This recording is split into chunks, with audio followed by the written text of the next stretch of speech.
ঘোরাঘুরির পর মেয়ে বলতেছে ফুচকা খাবো, তাই আমরা ফুচকার দোকানে এসে বললাম ফুচকা খেতে।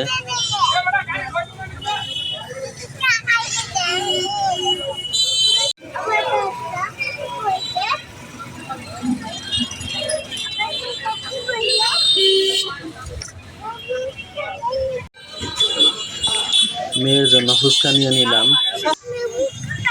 মেয়ে তো ফুচকা দেখে খুব খুশি।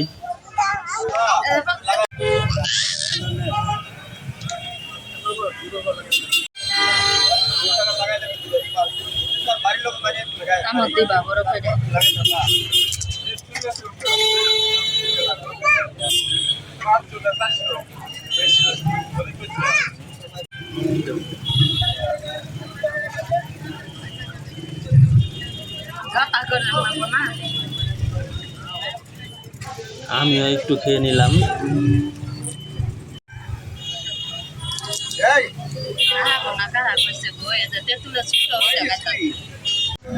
ফুচকা খাওয়ার শেষে বেলপুরির দোকানে গিয়ে বেলপুরিও খেয়ে নিলাম।